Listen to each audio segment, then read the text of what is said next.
আগুন ঝরেছে সন্দেশখালীতে। গ্রেপ্তার হয়েছে শেখ শাহজাহান থেকে শুরু করে শিবু উত্তমরা।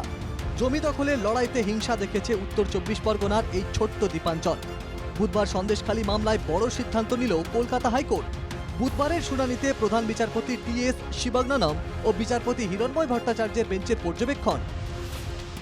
আদালতের কোনো সন্দেহ নেই, সন্দেশখালী কাণ্ডে স্বাধীন তদন্তকারী সংস্থার প্রয়োজন। সন্দেশখালীতে একাধিক স্পর্শকাতর এলাকা রয়েছে।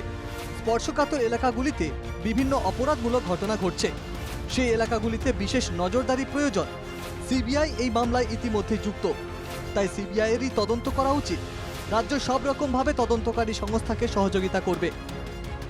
এরপরই প্রধান বিচারপতির বেঞ্চের নির্দেশ, সন্দেশখালী মামলার তদন্ত করবে সিবিআই। জনস্বার্থ ও স্বতঃপ্রণোদিত মামলা দুই ক্ষেত্রেই সিট গঠন করতে পারে সিবিআই। প্রয়োজনে রাজ্য পুলিশের সাহায্য নিতে পারে কেন্দ্রীয় তদন্তকারী সংস্থা। জেলা শাসক থেকে জেলা পুলিশ সুপার বা যে কোনো ব্যক্তিকেই তলব করতে পারে সিবিআই। তদন্তে সাহায্য করতে হবে রাজ্যকে। সিবিআই অভিযোগকারীদের জন্য একটি বিশেষ পোর্টাল খুলবে। সিবিআই এর চালু করা ইমেল আইডির মাধ্যমে অভিযোগ জানাতে হবে। সন্দেশখালী এলাকায় ওই ইমেল আইডির প্রচার করতে হবে উত্তর 24 পরগনার জেলা শাসককে। স্থানীয় ভাষায় সর্বাধিক প্রচারিত দৈনিক কাগজেও ওই বিষয়ে মানুষকে অবহিত করতে হবে। সন্দেশখালীর স্পর্শকাতর এলাকাগুলিতে আলো সহ সিসি ক্যামেরা বসাতে হবে। এর আগে সন্দেশখালী ইস্যুতে রাজ্যকে কড়া ভৎসনা করেছিল কলকাতা হাইকোর্ট। সন্দেশখালীতে উঠে আসা একটি অভিযোগও সত্যি প্রমাণিত হলে তা লজ্জার বলেছিলেন হাইকোর্টের প্রধান বিচারপতি টি.এস. শিবজ্ঞানম। আদালতের নিয়ম মেনেই সন্দেশখালীতে গিয়ে ক্যাম্প করে অভিযোগ শুনেছিলেন জনস্বার্থ মামলাকারী আইনজীবী প্রিয়াঙ্কা টিবরেওয়াল। আমরা যখন কমপ্লেন্টসগুলো নিয়ে এসেছিলাম সন্দেশখালী থেকে, সেখানে আমরা কিন্তু প্রমাণ করতে পেরেছি যে কি ধরনের ওখানে ঘটনা ঘটেছে। যদি একটুও ডাউট হতো তাহলে কোর্ট একটা ইনকোয়ারি বসাতো, কিন্তু সোজাসুজি মামলাটাকে হ্যান্ডওভার করেছে সিবিআইকে। তার মানে সেই দিন আমি যে কোর্টের সামনে বলেছি যে এই ঘটনাগুলো ঘটেছে, ওটাতে কিন্তু কোর্টের বিশ্বাস রইল। আদালতের নির্দেশ নিয়ে কি বলছেন সন্দেশখালীর মহিলারা? সিবিআই আসলে আমরা সমস্যার কথা সব বলবো, ওনাদের কাছে সবকিছু বলবো। এখনো পর্যন্ত মুখ্যমন্ত্রী বলছে সব মিথ্যে, হ্যান ত্যান এইসব বলছে।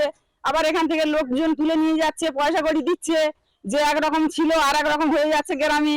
মমতার পুলিশ কাজ করে না, যখন কেন্দ্র থেকে যদি সিবিআই তদন্ত করা হয় আমরা অত্যন্ত খুশি। তো সত্যি শুনে খুব ভালো লাগছে, কারণ এতদিন পরে মনে হচ্ছে যে আমরা নতুন করে বাঁচতে শিখেছি বা বাঁচতে শিখবো। তো সেক্ষেত্রে সিবিআই তদন্ত হবে, ওনাদেরকে ধন্যবাদ জানাচ্ছি, খুব খুশি হয়েছি। রেশন দুর্নীতির তদন্তে নেমে শেখ শাহজাহানের হদিশ পায় ইডি। সেখানে ইডির উপর হামলার ঘটনা থেকে শুরু, তারপর জমি দখল থেকে শুরু করে ধর্ষণের অভিযোগ। সংবাদ মাধ্যমের ফ্রন্ট পেজের ধারাবাহিক অংশ হয়ে ওঠে সন্দেশখালী। বুধবার আদালতের নির্দেশে নতুন করে শুরু রাজনীতি। হাইকোর্ট কিন্তু এবার এককভাবে সিবিআই সিট করে সন্দেশখালী কাণ্ডে তদন্তের নির্দেশ দিলেন এবং একই সঙ্গে অন্ধকার থেকে আলোয় ফেরানোর জন্য সন্দেশখালীতে একাধিক ব্যবস্থা নেওয়ার নির্দেশও দেওয়া হয়েছে। কিন্তু প্রশ্ন একটাই, সিবিআই কি রাজ্য প্রশাসনের যথাযথ সাহায্য পাবে? ইডি তো পায়নি, আক্রান্ত হতে হয়েছিল। তাই নতুন দিনের আশায় ফের বুক বাজছে সন্দেশখালী। ক্যামেরা সন্দীপনের সঙ্গে সুদীপ্ত চট্টোপাধ্যায়, এনকেটিভি বাংলা, কলকাতা।